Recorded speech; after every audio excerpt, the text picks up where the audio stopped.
She never saw the danger until it was almost too late. A young black policewoman, fresh on her night shift, bent down to check a broken bottle on the sidewalk, unaware that two men with hidden weapons were closing in behind her. Just seconds stood between life and death. But the one who noticed, the one who rose from the shadows to save her, was the last person anyone would expect. A homeless black man, known only for the cardboard sign by his side that read, "Don't talk." He had nothing, not even a voice he trusted to be heard. Yet in that moment, his silence became the alarm that shattered the night, rewriting both of their destinies forever. The night was cold, the kind of cold that gnawed through ragged clothes and sank deep into the bones. On the corner of Ashbury and 12th Street, the man sat hunched near the flickering glow of a broken street lamp. His beard was rough, his eyes weary, but sharp with a kind of watchfulness the city ignored. Life had stripped him of a home, a family, and the comfort of dignity. But it had not stripped him of awareness. He noticed the details others missed, the way certain cars circled the block too often, or how shadows sometimes carried intentions darker than the night itself. His name was Elijah, though few cared to know it. To most, he was invisible, a man reduced to silence. The cardboard at his side carried the only message he chose to give the world. Don't talk. It wasn't just a request. It was a vow. Too many years of being mocked, dismissed, or silenced had driven him into a quiet rebellion. He lived in shadows, but in silence his senses had sharpened. On that same night, a young officer named Angela Ross was on patrol. Her uniform was crisp, her walk steady, her heart filled with a mix of determination and unease. Angela hadn't joined the force to wield power. She had joined to protect, to give back to the kind of community where kids grew up fearing the streets. Her badge was more than a shield, it was a promise. But promises are always tested. Angela's patrol car slowed near the corner where Elijah sat. She noticed him right away, the cardboard, the silence, the eyes that didn't beg but watched. She gave him a small nod, a simple acknowledgement that most people would never offer. For a flicker of a moment, his gaze held hers, carrying something unreadable, almost urgent. Before she could say anything, dispatch crackled in her ear, pulling her attention away. She pressed the gas and drove on, unaware that within minutes, their paths would collide in a way neither could forget. Elijah's sharp eyes followed her car until it disappeared. Then movement across the street caught his attention. Two men loitered by a parked sedan, their whispers low, their eyes restless. Something about them rang wrong. Elijah noticed the bulge beneath one man's jacket, the glint of metal poorly concealed. These weren't drifters, they were predators, and their target became clear the moment Angela's patrol car reappeared and she stepped out to check what seemed like a small disturbance. Elijah's heart tightened. She was alone, bent over a broken bottle, her back exposed. The men moved with intent, slipping closer like wolves in the dark. Elijah's fists clenched. For years he had chosen silence. Speaking had only ever brought him ridicule, disbelief, or worse. His vow had been his shield, don't talk. But now, silence was a noose tightening around an innocent life. He wanted to shout, but his throat locked. Fear clawed at him. He thought of all the times his words had been brushed aside. What if she didn't believe him? What if they turned on him instead? But then he thought of his mother's words, long buried in memory. A man's worth isn't measured by what the world gives him, but by what he chooses to give the world. Elijah rose from his spot, legs trembling but resolve fierce. He stumbled into the street, drawing the men's attention. Their sneers cut through the night, their whispers turning sharp. Elijah didn't speak. Instead, he dropped his cardboard sign on the ground where Angela could see it. She looked up, puzzled, as Elijah pointed with urgency toward the danger behind her. His eyes flared with a warning more powerful than any words. Angela's instincts flared. She turned sharply, hand on her weapon, voice steady as she commanded, "Police! Hands where I can see them." The men froze, caught in the spotlight of her authority, their plans shattered. For one tense breath, the street held its air.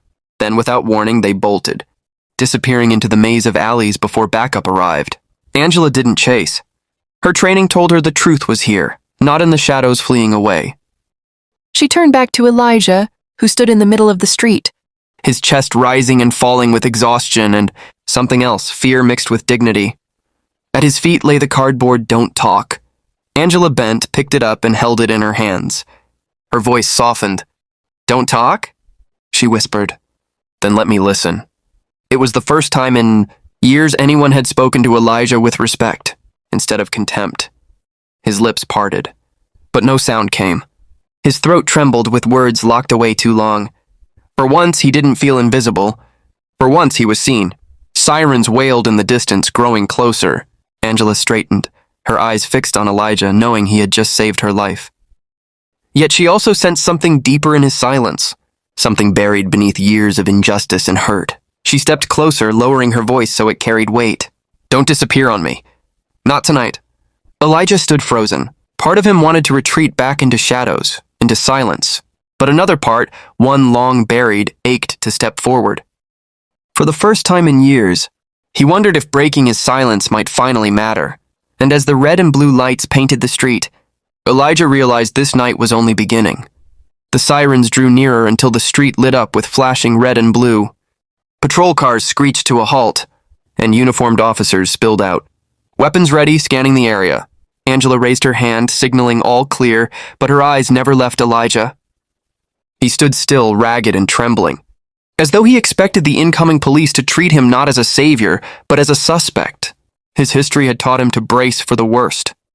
The officers swarmed around Angela, asking quick questions, but she waved them off. 2 men armed. "They ran west into the alleys," she reported firmly. "I'll file full details later." She gave precise directions, and most of the officers fanned out to pursue the suspects. Only a few lingered, their gazes turning toward Elijah. One of them frowned, muttering, "What's he doing here?" Angela's jaw tightened. She could hear the unspoken suspicion in the tone because when a black man in rags is present at a crime scene, too often the assumption is guilt, not courage. She stepped between Elijah and the stairs, her voice sharp with authority. "He's the reason I'm standing here right now. Show him respect." The officers exchanged glances, then reluctantly turned away, chasing after their colleagues. Elijah's eyes widened slightly. It had been years since anyone had stood for him, let alone someone in uniform. Angela turned back to him, her voice low. "You don't have to be afraid. I saw what you did. You saved me." For a moment, Elijah almost let the words out. His name, his story, but his throat closed again. He pressed his lips together, shook his head, and stepped back. Angela noticed the panic behind his silence. She lifted the cardboard still in her hand, brushing the corner with her thumb. "Don't talk," she murmured.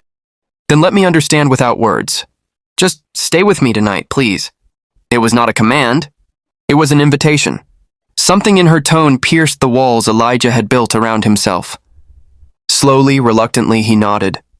When the scene calmed and the officers dispersed, Angela guided Elijah to her patrol car. She didn't push him into the back seat like a detainee. She opened the front passenger door. That simple gesture, offering him the dignity of an equal, made his chest tighten. He slid in carefully, his body stiff from years of cold pavement. As Angela drove, the city lights streaked by. The silence in the car was heavy but not hostile. She glanced at him occasionally, noting the scars etched into his face, the lines that told a story no one had cared enough to ask. "You don't have to talk," she said softly, her hands steady on the wheel. "But I want to know who you are." "You're not invisible, not to me." Elijah looked out the window, his fingers tracing invisible patterns on his knee. Memories stirred, sharp and painful. He had not always been this way. Once he had been Elijah Carter, husband, father, worker. Once his voice had carried weight in his small community, but the world had a cruel way of silencing men like him. Years ago, Elijah had spoken out against a landlord who exploited tenants, mostly black families with unsafe housing. He had organized complaints, written letters, even gone to local council meetings. At first, he was brushed off. Then he was threatened. When he refused to back down, he was fired from his job at the construction site where the landlord's brother held influence. Bills piled up. His wife grew weary, their marriage strained under the weight of poverty. And when his only son grew sick, the hospital demanded money Elijah didn't have. The boy didn't make it. The grief shattered him. His wife left, unable to live with the constant loss and hardship. Elijah, once a fighter, found himself alone. He shouted at the injustice of it all, at council meetings, in courtrooms, on sidewalks, but no one listened.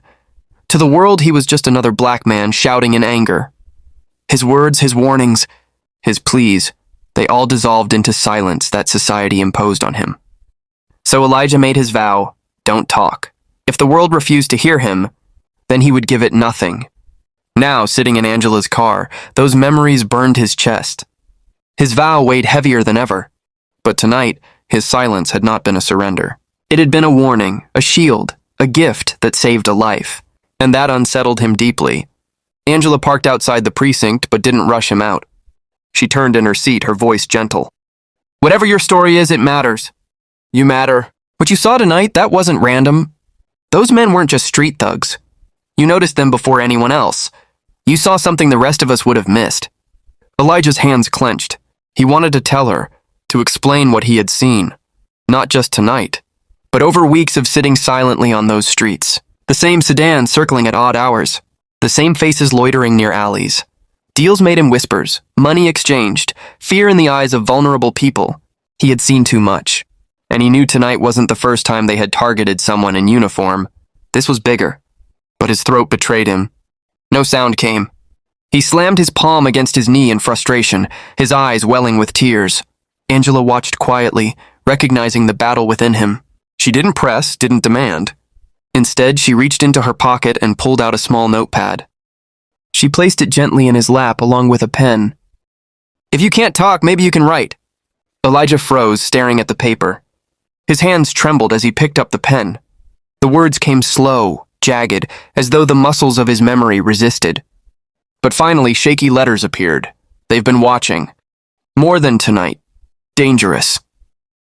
He stopped, the pen slipping from his fingers. Angela read the words and felt a chill crawl down her spine. This wasn't random. Elijah had stumbled onto something bigger, something that could tear open corruption and violence festering in the city. And if he had seen too much, then his life was in danger too. She met his eyes. Elijah, she said gently, using his name now that she had seen him write it at the bottom of the page. You're not alone anymore. If they're watching, then we'll watch back. But you have to trust me. Elijah swallowed hard, his chest heaving. Trust. The word tasted foreign after years of betrayal. But tonight, this young officer had stood in front of him, shielded him from suspicion, treated him like a man with worth. Maybe, just maybe, trust was possible again. He gave a small, hesitant nod. Angela placed her hand lightly over his trembling one. A silent promise that his voice, whether spoken or written, would matter. Outside the precinct, the night grew darker, but inside that car, a fragile spark of hope flickered. Neither of them knew yet how dangerous the truth Elijah carried would become, but both sensed the storm ahead. And for the first time in years, Elijah didn't feel like a shadow. He felt like a witness. The precinct felt colder than the night outside. Fluorescent lights hummed overhead, casting harsh shadows that reminded Elijah too much of interrogation rooms he had once been dragged into unfairly. Angela walked beside him, not ahead of him, making sure he didn't feel like a suspect. Still, every step echoed with his fear of being silenced all over again. Inside, she guided him to a small office rather than the holding area. She set the notepad before him and gave him space, sitting quietly across the table. For a long moment, Elijah just stared at the blank page. Then slowly, he began to write. The words scratched out the story he had kept locked inside. The men weren't strangers to him. For weeks, he had seen them by the sedan, watching certain patrol cars always at night. He had overheard pieces of conversation, police routes, names, even code numbers. They weren't just criminals. They were hunting police. And worse, Elijah suspected they weren't working alone. He had once seen one of them speaking to a man in plain clothes who carried himself with too much authority, too much familiarity with law enforcement. When Angela read his notes, her face tightened. You're saying this goes deeper? Someone feeding them information? Elijah nodded, his eyes burning with both fear and urgency. He wrote more, I don't know who, but they target black officers first. I've seen it. They don't want us protecting our own streets. The weight of his words hit Angela like a blow. She had heard whispers of bias within the ranks. But this was something darker, organized, targeted, violent. If Elijah was right, it meant some of her colleagues were not just compromised, but complicit. Before she could respond, a senior officer walked in. A man Angela had seen around the precinct for years, Lieutenant Harris. He looked at Elijah with thinly veiled disdain. What's he doing here? Harris asked sharply. Angela straightened in her chair. He's a witness. He saved my life tonight, Harris scoffed. A homeless man? You're basing your word on him? Ross, don't be naive. These types will say anything for attention. He turned toward Elijah, eyes hard. You don't belong here. Get him out before this becomes a problem. Angela's jaw tightened. She saw it then, the same dismissal, the same silencing Elijah had endured for years. She placed her hand firmly on the notepad and slid it toward herself. He stays. His words matter. If you have a problem, you can take it up with my report. The tension in the room thickened. Harris's eyes narrowed, but he said nothing more, only muttering under his breath as he left. Elijah's hands shook. He scribbled furiously, "That's him. I've seen him." Talking to them. Angela's blood ran cold. Harris, the realization cut deep. It made sense. The men knew patrol routes, schedules, names. Someone inside had to be feeding them. But Harris wasn't just any officer. He was well respected, protected by years of influence. Accusing him outright without evidence would crush both her career and Elijah's fragile chance at being heard. She leaned forward, her voice steady. "Then we'll need proof. We can't fight shadows with shadows." Elijah's eyes widened. For the first time, he saw in her the same fire he once carried before silence swallowed him. She wasn't dismissing him. She believed him. And belief was a weapon stronger than any he had carried in years. The following days blurred into a dangerous game. Angela and Elijah worked in secret. She gave him a small recorder, something he could hide easily. And together they mapped the places he had seen Harris's associates lurking. Elijah, though weary and still afraid, felt a stirring of purpose. Each night he watched, listened, recorded, and each night Angela checked on him, making sure he was safe, reminding him he wasn't alone. One night, under the same broken street lamp where their lives had first collided, Elijah caught what they needed. Harris himself, in a heated whisper, handing over a folder to the two men Elijah had seen before. The recorder caught every word, routes, schedules, even plans to set up accidents that would silence officers who stood in the way. When Harris mentioned Angela's name specifically, Elijah's blood turned to ice. They were planning to eliminate her. Elijah didn't wait until morning. He ran through the streets, recorder clutched in his hand, his lungs burning. He burst into the precinct where Angela was finishing paperwork. She looked up, startled. As he slammed the recorder onto her desk, his chest heaving. For the first time in years, words ripped from his throat, raw and broken, but undeniable. "They're after you." The sound of his voice startled them both. Hoarse, cracked, almost painful, but alive. Tears welled in Angela's eyes, not from fear, but from the weight of what it meant. He had broken his vow, shattered the silence, because her life mattered enough to fight for. Angela listened to the recording, her hands trembling. It was undeniable evidence. Harris, the men, the plan, it was all there. She looked at Elijah, her voice steady but her heart pounding. "You just saved me again. But this time, you might have saved every honest officer in this city." The next hours were chaos. Angela brought the evidence to internal affairs, carefully bypassing Harris's allies. The fallout was swift and brutal. Harris and the two men were arrested, their network exposed. The story rocked the precinct, the city, the press. Headlines blazed, "Homeless man exposes corrupt lieutenant plotting against police." But for Elijah, the headlines mattered less than the look in Angela's eyes when she stood beside him at the press conference. She didn't let the cameras paint him as a nameless witness. She introduced him with dignity. "This is Elijah Carter. He is not invisible. He is not voiceless. He is the reason I am alive, and the reason this city is safer tonight." For the first time in years, Elijah stood tall, not as a shadow, but as a man reclaimed. The crowd saw not just a homeless, black man, but a human, being whose courage had broken chains of silence and corruption. The vow that once defined him, "Don't talk," was no longer a cage.